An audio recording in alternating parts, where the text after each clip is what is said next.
अरे भाई, किसी की आंखें सुंदर हो तो हम प्रतीकात्मक भाव से क्या कहते हैं?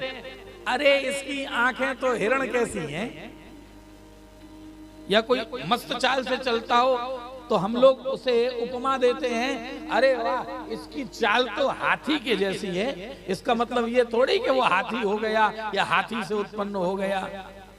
प्रतीकात्मकता होती है बात को समझाने के लिए कि वो ऐसा है। ब्राह्मण सर्व समाज को अपनी वाणी से ज्ञान देते थे, इसलिए ब्राह्मणों को मुख से कह दिया।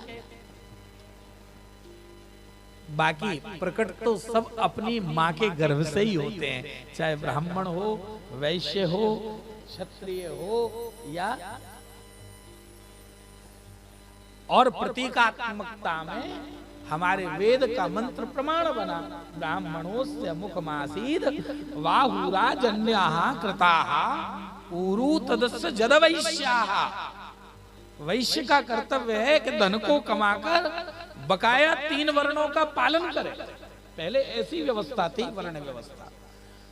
और आपको मैं एक बात बड़ी गंभीरता से बताना चाह रहा हूं, इस वर्ण व्यवस्था पर ही कुठाराघात लोग कर रहे हैं। जिस दिन यह वर्ण व्यवस्था नष्ट हो गई या इन 4 वर्णों में से एक वर्ण भी अलग हो गया, तो जो हिंदू समाज का ताना बाना है, जो हिंदू समाज की ताकत है, वह कम हो जाएगी।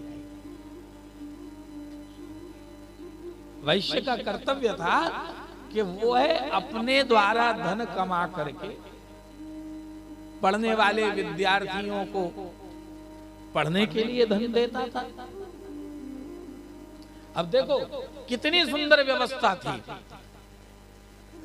विद्यार्थी गुरुकुल में पढ़ता था तो विद्यार्थियों के भोजन की व्यवस्था कैसे हो, तो उनमें से जो विद्यार्थी होते थे 5 घरों से भिक्षा लेने जाते।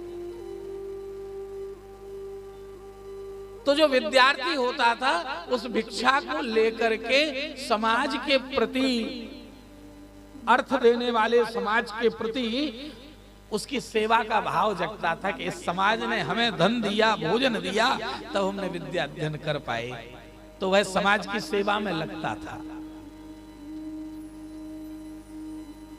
और मई काले की शिक्षण पद्धति आ गई और गुरुकुलीन पद्धति नष्ट हो गई। तो जो गुरुकुलों में बच्चों के अंदर, पढ़ने वाले छात्रों के भीतर समाज के प्रति जो सुंदर भाव प्रकट होता था, वह धीरे धीरे नष्ट हो गया। लाखों गुरुकुल थे, लाखों,